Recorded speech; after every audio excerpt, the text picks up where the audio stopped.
Hello दोस्तों, नमस्कार। SMKC channel में मैं आप सभी लोगों का दिल से बहुत बहुत स्वागत करता हूं। दोस्तों, कई दिनों से बहुत सारे लोग रिक्वेस्ट भी कर रहे थे, सर अभी जो शेयर्स के बारे में हम लोग बात करते हैं यूजुअली हम लोगों को पता है, अभी बार बार हम लोगों को उसके बारे में रिवीजन हो चुकी है। सो ऐसे कोई तो शेयर्स बता दीजिए जो कि हमारे नॉलेज के लिए नए हो, राइट। एंड उसमें से भी अगर कोई एक ऐसा शेयर हो जो कि यूनिक हो, एंड उसमें से भी अगर हम लोग पकड़ने जाए कि लॉन्ग टर्म के लिए अगर कोई अच्छा रहे तो वो भी बता देना। सो दोस्तों, जैसे आपकी रिक्वेस्ट है वैसे ही वीडियो बनाने की कोशिश कर रहा हूँ कि लगभग 2 से 3 शेयर के बारे में बात करने वाले। यूनिक है, अगर आप चाहो तो प्रेजेंटली लिस्टिंग के हिसाब से उनका बिजनेस मोनोपोली ही है। एंड उसमें से कौन सा शेयर आप लोगों ने खरीदना चाहिए अगर आपका लॉन्ग टर्म का नज़रिया है तो वो कौन सा हो सकता है, ये भी हम लोग ज़रूर बताएंगे। मतलब अगर एक शेयर को आप पकड़ते हो तो यहाँ पे रिस्क क्या है, रिवॉर्ड क्या है, ये सारी चीज़ों की बात हम लोग एक ही वीडियो में करने वाले हैं। तो एक यूनिक वीडियो है, इससे रिलेटेड कभी भी वीडियो मैंने इन स्टॉक्स के बारे में डिटेल वीडियो कभी नहीं बनाया था। तो चलिए, बहुत कुछ आप लोगों को यहाँ पे सीखने को मिलने वाला है। तो फटाफट इस वीडियो को स्टार्ट करते हैं। तो उससे पहले ज़रूर कहना चाहूँगा, एसएमकेसी इस चैनल में फर्स्ट टाइम विजिट किया है तो ज़रूर सब्सक्राइब कर लेना, साथ में बेल आइकन को भी प्रेस कर लेना। सो ऐसे इंटरेस्टिंग वीडियो आप लोगों को देखने के लिए मिल जाएंगे। अगर बात करूँ आज के दिन की, तो 2 वीडियो यहाँ पे अपलोड हो चुके हैं। दोनों वीडियो की लिंक आपको डिस्क्रिप्शन बॉक्स में मिल जाएगी। अगर आप चाहो तो फ्री स्टॉक मार्केट क्लासेस इस चैनल को भी फॉलो कर सकते हो, लिंक ऊपर आई बटन पे या फिर नीचे डिस्क्रिप्शन बॉक्स में मिल जाएगी। तो चलिए दोस्तों, इस वीडियो को शुरू कर लेते हैं। सो दोस्तों, अभी हम लोग आ चुके हैं बिल्कुल हमारे नॉर्मल स्क्रीन के ऊपर। आप सभी लोग कहते हैं अलग अलग सेक्टर रहते हैं, जैसे कि फार्मा रहता है, आईटी रहता है, ऑटो रहता है, मीडिया रहता है, राइट। ऐसे बहुत सारे सेक्टर है, केमिकल का भी सेक्टर है। तो ऐसी कुछ कंपनीज के बारे में हम लोग यहाँ पे बात करने वाले हैं जिसके बारे में यूजुअली बहुत कम चर्चा होती है। इनफैक्ट अगर मैं बात करूं, जो रिटेल निवेशक है, एकदम प्योर रॉ रिटेल निवेशक जो अभी अभी मार्केट में आया है, उनको इस कंपनी के बारे में पता भी नहीं होता। मतलब उनको पता है, ये कंपनी पता है, बट ये कंपनियां लिस्टेड है ये भी उनको पता नहीं होता है। तो चलिए, अभी जो लोग मेरे चैनल से जुड़े हुए रेगुलरली, तो उनको अभी ये सारी चीज़ें पता हो चुकी है। तो कुछ एडवांस चीज़ें भी मैं आपको बताने वाला हूँ, तो ज़रूर इस वीडियो को पूरा देख लेना। तो 3 ऐसे यूनिक स्टॉक मैं आपको बताने वाला हूँ जो कि फ़िलहाल की जो बाज़ार का माहौल है वहाँ पे हम लोग को मोनोपोली क्रिएट करते हुए देखने को मिल रहे हैं। तो सबसे पहला कोई स्टॉक है तो दोस्तों उसका नाम है BSC लिमिटेड। अभी जो लोग बिल्कुल नए हैं उनके लिए यही कहना चाहूँगा, ये बॉम्बे स्टॉक एक्सचेंज आप लोग देखते हो ना, वो टावर बॉम्बे स्टॉक एक्सचेंज का। हाँ दोस्तों, ये वही है, ये वही शेयर है जो हम लोगों को लिस्ट होते हुए देखने को मिल रहा है। अभी एक एक्स्ट्रा नॉलेज आप लोगों को देना चाहूँगा, शायद से आपके लिए ये नया नॉलेज हो सकता है। मैं इसीलिए बात कर रहा हूँ क्योंकि इससे पहले भी मैंने ये बात बोल दी थी। याद रखना दोस्तों, बॉम्बे स्टॉक एक्सचेंज का शेयर ये सिर्फ और सिर्फ एक ही प्लेटफॉर्म के ऊपर मिलेगा, एंड वो है नेशनल स्टॉक एक्सचेंज। यस दोस्तों, मतलब आप सभी लोग पता है BSC भी होता है एंड NSE भी होता है। तो एक रूल है, अगर बॉम्बे स्टॉक एक्सचेंज को अगर लिस्ट होना है तो उसको NSE के ऊपर ही सिर्फ अलाउड है, वो खुद के ही प्लेटफॉर्म के ऊपर लिस्ट नहीं हो सकता। वरना एकदम आसान भाषा में बात करूँ तो चीटिंग की यहाँ पे चांसेस हो सकते हैं, मतलब मैनिपुलेशन हो सकते हैं। तो इसीलिए उनको अलाउड नहीं है। वैसे ही अगर मैं बात करूँ नेशनल स्टॉक एक्सचेंज, उसका IPO लाने की कोशिश कर रहे हैं, तो वो IPO आप देख सकते हो वो NSE के ऊपर लिस्ट नहीं होगा, वो सिर्फ और सिर्फ BSE के ऊपर लिस्ट होगा। सो ये एक रूल है एंड बिल्कुल कॉमन सेंस वाला रूल है। सो जिन लोगों को ये रूल के बारे में फर्स्ट टाइम पता चला, ज़रूर मुझे कमेंट सेक्शन में बता देना। जो लोग ऑलरेडी जानते हैं उनके लिए कोई ये नई बात नहीं है। सो दोस्तों, अभी हम लोग बात करेंगे इस कंपनी से रिलेटेड। बहुत सारे लोग बोलते हैं देखिए एक्सचेंज तो बंद हो नहीं सकता, ऐसे बहुत सारे लोग बोलते हैं। तो हम लोग यहाँ पे देख लेते हैं कि ये रिकॉग्नाइज एक्सचेंज है बॉम्बे स्टॉक एक्सचेंज। तो फिलहाल तो 592 पे देखने को मिल रहा है। अगर हम लोग बात करें तो एक कंपनी कब से थी, तो मैक्सिमम चार्ट पैटर्न में ओपन करना चाहूँगा। एंड ये 2017 से ही हम लोग को फिलहाल मार्केट में आती हुई देखने को मिली थी। 1000 रुपये के आसपास बहुत ही महंगा लेवल देखने को मिल रहा था। एंड उस महंगे लेवल के बाद हम लोगों को ये शेयर उस हाई लेवल से आधा होते हुए देखने को मिला है। सो ये है सबसे पहले एक पैरामीटर। मतलब एक्सचेंज लिस्ट तो यहाँ पे हो रहा था शेयर के माध्यम से, बट यहाँ पे जो प्राइस रखी थी वो बहुत ही हायर लेवल पे रखी थी, जो कि हम लोग को इस मोड से, इस चार्ट पैटर्न से क्लियर कट देखने को मिल रहा है।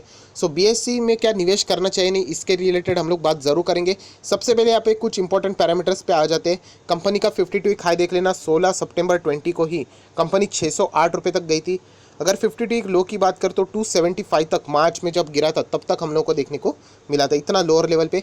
16 सितंबर की बात करें तो आप लोग देख सकते हैं 22% की डिलीवरीज हम लोग को यहाँ पे उठाते हुए देखने को मिली है। उसी के साथ साथ अगर शेयर होल्डिंग पैटर्न अगर हम लोग यहाँ पे देखने जाए तो यहाँ पे डिविडेंड सबसे पहले देख लेते हैं कि क्या परफॉर्मेंस रहा है। 2018 में 31 रुपये का डिविडेंड, 2018 में वापस 5 रुपये का डिविडेंड, 19 में 25 रुपये का डिविडेंड, 19 में बायबैक भी आता है एंड 2020 में 17 रुपये का डिविडेंड। मतलब ये कंपनी डिविडेंड बहुत ही सॉलिड देती है, आप देख सकते हो, बहुत ही शानदार परफॉर्मेंस। बात करें शेयर होल्डिंग पैटर्न की तो नीचे आते हैं तो आप लोग देख सकते हैं यहाँ पे प्रमोटर कोई है ही नहीं, क्योंकि एक्सचेंज का थोड़ी ना कोई ऐसा मालक हो सकता है। डेफिनेटली यहाँ पे सभी लोगों के पास हिस्सा ऐसा बटोर चुका है, अलग अलग इन्वेस्टर के पास अलग अलग पैसा यहाँ पे जा चुका है, शेयर्स जा चुके हैं। अभी शेयर ही प्रमोटर के पास नहीं है तो मतलब गिरवी रखने का कोई संबंध आता ही नहीं है। बैलेंस शीट देख लेते हैं यहाँ पे, तो बैलेंस शीट के ऊपर अभी हम लोग आ चुके हैं। यहाँ पे आप देख सकते हैं, यहाँ पे मनी कंट्रोल के वेबसाइट्स के ऊपर हम लोग आ चुके हैं, पढ़ लेना।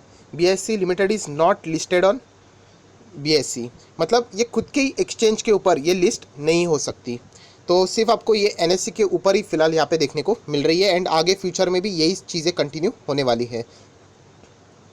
रिजर्व्स की बात कर लेते हैं, फिलहाल 2100 करोड़ के आसपास रिजर्व्स देखने को मिल रहे हैं। कर्जे की बात करें तो यस, कोई भी कर्जा नहीं है, long term borrowing completely blank है, उसी के साथ साथ शॉर्ट टर्म बोरिंग वो भी कम्प्लीटली ब्लैंक है, मतलब कोई भी कंपनी के ऊपर एज सच कर्जा नहीं है। Trade payables and all that वो चलता ही रहता है, वो तो बिजनेस का पार्ट ही है। सो अगर हम लोग कैश एंड इक्विवेलेंट की बात करें तो 200 करोड़ के आसपास कैश एंड इक्विवेलेंट भी देखने को मिल रहा है। सो इतनी भी ज़बरदस्त बैलेंस शीट नहीं है, हम लोग नॉर्मली ठीक ठाक यहाँ पे कह सकते हैं, एकदम नॉर्मल बेसिक बैलेंस शीट वैसे हम लोग को यहाँ पे देखने को मिल रही है। सो ये था बॉम्बे स्टॉक एक्सचेंज का परफॉर्मेंस। अभी हम लोग आ जाते हैं नेक्स्ट स्टॉक के ऊपर, और दोस्तों जो सेकंड स्टॉक है वो आपके सामने यहाँ पर ओपन हो चुका है, जिसका नाम है MCX, yes, multi commodity exchange of India. Commodity आप लोगों ने देखा होगा ना बाजार, तो यस उसी का ये स्टॉक आपको लिस्टेड यहाँ पे देखने को मिल रहा है। सो जैसे मैंने आप लोगों को बोला कि एक्सचेंज कितने हैं, बॉम्बे स्टॉक एक्सचेंज भी है, रिकॉग्नाइज की बात करो, नेशनल स्टॉक एक्सचेंज ये इसके ऊपर लिस्टेड होता है, ये इसके ऊपर लिस्टेड होता है, खुद के ऊपर वो लिस्टेड नहीं हो सकते। अभी MCX की बात करें, ये आपको दोनों पे लिस्टेड मिलेगा, बॉम्बे स्टॉक एक्सचेंज भी एंड नेशनल स्टॉक एक्सचेंज भी, क्योंकि इसका खुद का कोई प्लेटफॉर्म एज सच ऐसा देखने को नहीं मिल रहा है। सो MCX की बात करें दोस्तों तो फिलहाल ये 1600 के यहाँ पे देखने को मिल रहा है। मैं ज़रूर बताऊंगा कि इनमें से कौन सा स्टॉक अगर आपको खरीदना है तो वो कौन सा, बट पहले ध्यान से देखो तो सही कि कौन से स्टॉक फंडामेंटल्स क्या बता रहे हैं। थोड़ा नीचे जाते हैं, मैक्सिमम चार्ट के ऊपर यहाँ पे आ जाते हैं तो देख सकते हैं यहाँ पे 2012 से ये कंपनी शुरुआत हुई थी। उसी के साथ साथ अगर मैं लाइन यहाँ पे ड्रॉ कर दूँ तो अभी ये कंपनी उस लेवल के ऊपर हम लोग को फिलहाल देखने को मिल रही है, मतलब बहुत ही ज़्यादा वॉलेटिलिटी है। मतलब आप देख सकते हैं यहाँ पे हायर लेवल, बाद में लोअर, बाद में वापस high low, high low, high low, and ये भी जो भी हाई लेवल लो लेवल चल रहा है वो एक दायरे में ही फिलहाल यहाँ पे देखने को मिल रहा है। मतलब हम लोग कह सकते हैं यहाँ पे अच्छे खासे 7 से 8 साल हो गए हैं, बट एक ही दायरे में ये कंपनी आप लोगों को अप्स एंड डाउन्स होते हुए देखने को फिलहाल मिल रही है। फिलहाल इस कंपनी ने अच्छा परफॉर्मेंस दिया है, जिसके बदौलत बहुत सारे लोग अभी इसके ऊपर अट्रैक्ट ज़रूर हो रहे हैं। NSE के ऑफिशियल वेबसाइट पे ज़रूर जाएंगे, 1680 के आसपास ये कंपनी देखने को मिल रही है। 14 सितंबर को कंपनी ने फिर फ्रेश 52 हाई अचीव किया था, जो कि 1860 के आसपास है। लो की बात करें तो 815 25 मार्च को देखने को मिला था। 16 सितंबर की बात कर लेते हैं आज के दिन की, तो 23% की डिलीवरीज देखने को मिल रही है। कंपनी इन्फॉर्मेशन में यहाँ पे जाते हैं तो सबसे पहले डिविडेंड्स यहाँ पे देख लेते हैं कि कंपनी का 2016 में 6.5 रुपये, 17 में 15, 18 में 17, 19 में 20 एंड अगर 20 की बात करें तो 30 रुपये। मतलब कंपनी आउटस्टैंडिंग डिविडेंड यहाँ पे देती चली जा रही है। मतलब कंपनी का बिजनेस बहुत शानदार हो रहा है एंड इसीलिए कंपनी बहुत ज़्यादा प्रॉफिट कमा रही है, तो शेयर होल्डर के भी प्रॉफिट्स मतलब डिविडेंड यहाँ पे कंसिस्टेंटली बढ़ा रही है।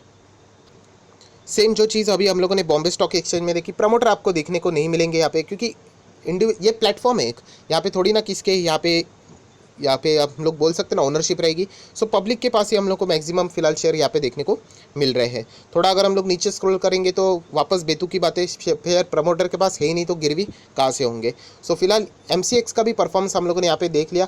अभी MCX के बारे में यहाँ पे हम लोग आ जाते हैं। आप लोग देख सकते हैं मनी कंट्रोल के ऑफिशियल वेबसाइट पे आपको दोनों मिलेंगे, BSE भी मिलेगा, NSE मिलेगा, क्योंकि ये दोनों इस पर अलाउड है, राइट। तो चलिए थोड़ा आगे बढ़ लेते हैं, बैलेंस शीट थोड़ा सा डिटेल में देख लेते हैं। रिजर्व्स देख लेते हैं सबसे पहले, तो कंपनी के रिजर्व्स 1400 करोड़ के आसपास देखने को मिल रहे हैं, ठीक है। उसी के साथ साथ लॉन्ग टर्म बोरोइंग कुछ भी नहीं है।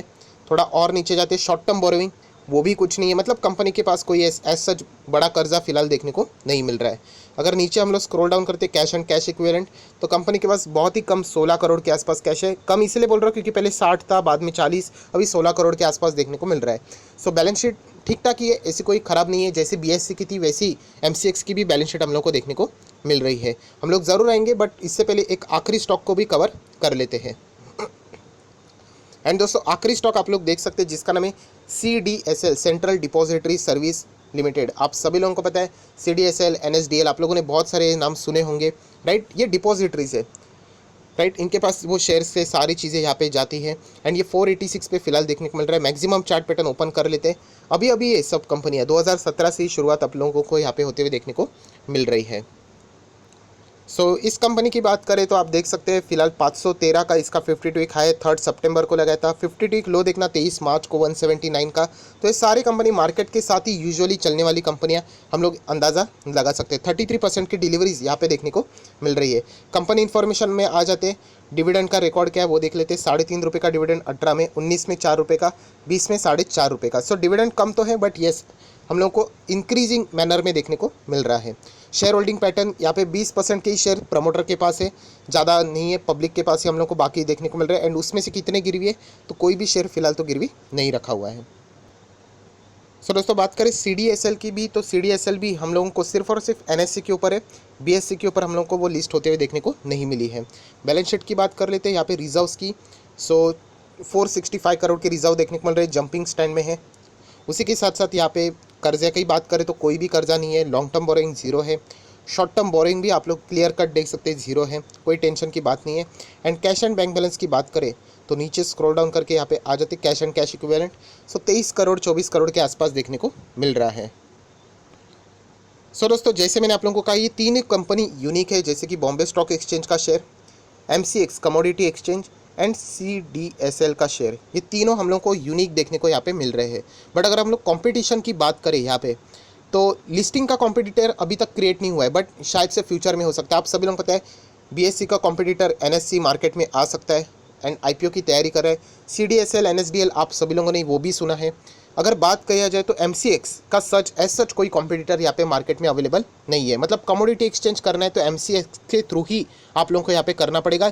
ये एक ही ऑप्शन यहाँ पे अवेलेबल है। एज सच अगर हम लोग तीनों कंपनी का परफॉर्मेंस अभी तक देखा तो ये तीनों कंपनियां अभी भी अगर हम लोग कहें तो इतनी सॉलिड नहीं चल रही है। ठीक ठाक शुरुआत हो चुकी है, मतलब हम लोग बोलते हैं ना ठोस कदम यहाँ पे हम लोग को देखना चाहिए कि एकदम सॉलिड फंडामेंटल्स। जब हम लोग इन्फोसिस देखते हैं, TCS देखते हैं, रिलायंस देखते हैं, HDFC, तब हमारे सामने एक ज़बरदस्त फंडामेंटल सारी चीज़ें देखने को मिलती है। बट ये तीन कंपनी की अगर मैं बात करूँ तो अभी भी शुरुआत हो चुकी है। ऐसी बात नहीं कि MCX अच्छा नहीं कर रहा है, MCX भी अच्छा कर रहा है, बट एक साइडवेज पैटर्न में ही अभी तक चल रहा है। 2012 से लगभग 8 साल अगर हम लोग यहाँ पे देखें तो एक बॉक्स यहाँ पे मैं ड्रॉ कर लूँगा तो उसी में चल रहा है, ऊपर नीचे ऊपर नीचे ऊपर नीचे।